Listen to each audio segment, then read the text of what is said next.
to gain support for this war against Germany. Two things he did. I have one right there. What did he do? War bonds? What's that? War bonds? Yeah, they sold Liberty bonds, just like this. And basically what happens when you sell Liberty bonds is, this is a $25 bond that was done in World War II. I went and checked this out because I'm not Holston Vaughn. I have no claim to this. Never been cashed. It might be worth. Well, it would be worth at least 25. But some bonds are different. They have accumulating interest over years. And since 1943, 53, 63, 73, 83, 93, 70 years of interest might make this worth quite a bit more. But I don't know the story on it. I went and checked it out. I took it to the bank and they said, unless you're Holston Vaughn or have a will that says you can have this, we're not even going to look into it. But anyway, this would be bought for half this much, you know, maybe 12 bucks. And then after the war was over, it'd be worth 25. Or you can buy them for 25 and there was an interest rate set on them, and then when you cashed it in, it would be worth 25 plus the interest. But that's one thing that George Creel did in World War I, is he started selling Liberty bonds. People would buy them as an investment, and their money would go to help the war effort, if we win. If you buy Liberty bonds or war bonds and you lose wars, which we haven't, during the time we've sold the bonds, then that would be a risk. The second thing that he did, besides initiate the sale of Liberty bonds, you might get a kick out of this, is he did some things to raise morale. He established an anti-German attitude across the United States. I'm going to give you some examples how he did that. So his committee was in charge of setting up an anti-German attitude in the United States. Leighton, do you remember what public schools were told during this time? They couldn't teach the German language. That's right, that a girl. They couldn't teach the German language. They banished or banned the teaching of the German language in schools. We had German here not too long ago when Mr. Tonkovich was here, right? German teachers are hard to find, so I don't think we'll see that again. But they actually told schools across the country, because they want to be anti-German, they banned the teaching of German in schools. Anybody in here like sauerkraut? Do you? You know where that originated from? Germany. You know what? Americans didn't call sauerkraut anymore. I don't know if Leighton can remember. Do you remember what they called it? Wasn't it like Liberty cabbage? Liberty cabbage. Genius. This is like 2 years. Liberty cabbage. So instead of calling, I'm going to have some hot dogs and sauerkraut, people said, well, I have some hot dogs and Liberty cabbage. Really? Now, what was it?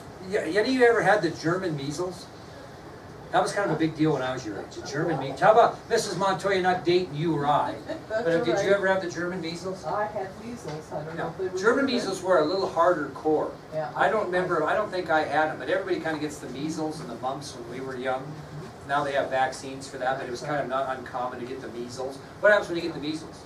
Well, you break out the spots. Yeah, it's kind of like chicken pox or whatever. Yes. Well, Yeah. the German measles were bad, but we no longer called them the German measles. We called them the Liberty measles. So that's what they did. They just kind of went on an anti-German campaign, and anything in the States that was related to Germany, they flipped it through. So they banned the teaching of the German language. They referred to sauerkraut as Liberty cabbage. German measles were referred to as Liberty measles. Didn't say German, unless it was negative. Okay? And it worked pretty good, actually. Okay, we'll finish up today by starting us out with the United States in the Great War, World War I. I'm going to give you some statistics here.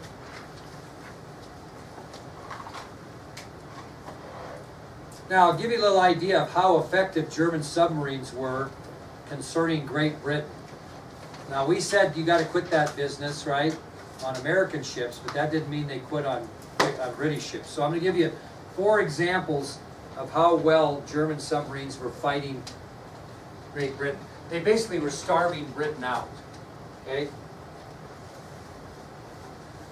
Now, here's a statistic. By the end of March 1970, by the end of March 1917, German U-boats sank 660,000 tons of shipping that was either coming from or going to Great Britain. They just sat on the outskirts and sunk every single trade ship that was coming into their country. Yeah, first example, but by the end of March 1917, German U-boats had sank 660,000 tons of shipping that was either coming from or going to Great Britain. They couldn't get anything out, and especially anything in, and they needed food, and they were starving them out by sinking these ships. Well, by the beginning of April of 1917, a month later, it increased from 660,000 tons to 900,000 tons of shipping that was sunk, either going in or out. So they were punishing any merchant vessels coming in or out of Great Britain to the tune of 900,000 tons of shipping. Okay? Now, do you think they only shot at their merchant ships? They also shot at the British fleet as well. And by the beginning of April 1917, 25% of the British fleet lay at the bottom of the ocean. German U-boats had sunk 25% of the ships that Great Britain owned, merchant or militarily. 25% of the British fleet was at the bottom of the ocean.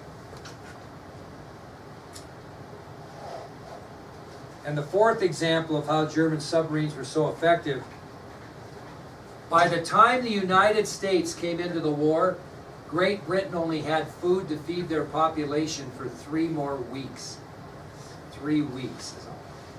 So by the time the United States entered the war, the country of Great Britain only had a food supply to feed the population of their country for 3 more weeks.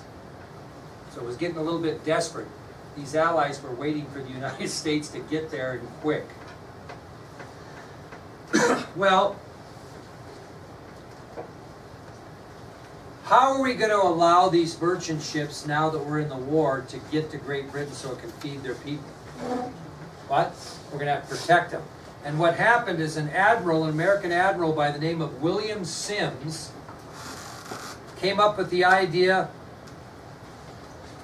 that American vessels who are now going to go to Great Britain with food and supplies and soldiers would all run in convoys. These American ships, when they came over with food, supplies, equipment, and soldiers, would go in convoys. So it'd be like military around? Military convoys, yeah.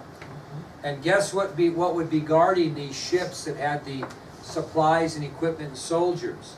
American destroyers equipped with anti-submarine warfare.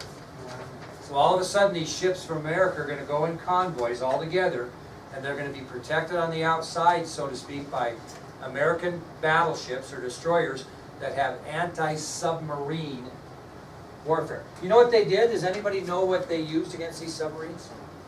Well, they sonar to keep track of them, but they would drop these barrels of explosives. They would figure out where these submarines were, and they would drop these barrels of explosives overboard, just one after another, and they would sink to a certain depth, and it would just tear these submarines apart. I mean, it would start leaks in the submarines, and I mean, there were such violent reactions when the submarine was, when one of those was exploded by a submarine, that men might fly from here to the wall and be killed against a pipe or something. I mean, these were massive.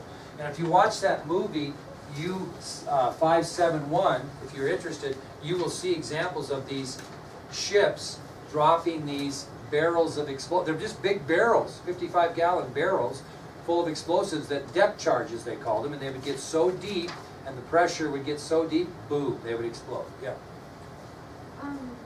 that what kind of you were saying you have torpedoes? No, we had torpedoes. You know, ships. These battleships can shoot torpedoes. How does a battleship shoot a torpedo? It comes out and then into the water and then to the target. Okay, so we had that kind of things also, but that took a little more accuracy, and to get exact. And you could maneuver away from that if you were a submarine. But if you're dropping these depth charges, one after another in the area, it's like raining bombs on you and you can't get away. Didn't they have one that, like, if they got bumped into, then it would set them off? Yeah, mines also where they would, if you ever played the game Battleship, have you ever heard of that? They had those mines that would sink to the bottom, and if the ship ran into the mine, it would do the same thing. So anyway, this convoy really made a difference.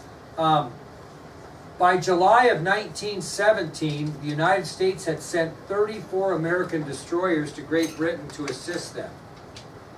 And it's pretty interesting because during Admiral Sims' convoy strategy, not one American soldier shipped to Europe was lost at sea. Not one.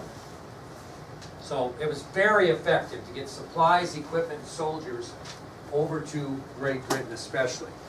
And more importantly, the much needed food supply they had coming and the war supplies were making it as well. Now, there's a thing you gotta know though. All we're doing is we're helping them until we can get there, right? Because what do we still have to do with these American soldiers? Train them. And the overall commander of American forces in World War II was John J. Pershing. And John J. Pershing would lead the American troops known as the American Expeditionary Force. Yes, my dear? So, since we had that conflict with Spain, would they be on the other team, not the Allies? Spain's kind of kept out of this thing. Yeah. So, after declaring war on Germany, President Wilson chose General John J. Pershing to lead American forces in World War I. Did you see yesterday, Leighton, when we showed the Arlington video? Yeah. It showed John Pershing's gravestone there. You couldn't see it. I mean, I've seen it before, so I paid attention. But he's there also. Really? So, anyway, after declaring war on Germany, President Wilson chose General John J. Pershing to lead American forces in World War I. Now, his troops will be known as the American Expeditionary Force. That's what he'll be leading in Europe in World War I. Once we get there. We're not there yet. Now, this is kind of interesting. When did we declare war? April 6, 1917. The first troops did not arrive in Europe until March of 1918. Almost a year. And that was really stressful for the Allies because they were barely hanging on when we declared war. But Pershing made it very clear to European Allied leaders, we're not sending these American boys over to Europe to fight in this war until they are properly trained. So Pershing insisted that American troops go through proper training before being shipped to fight in Europe.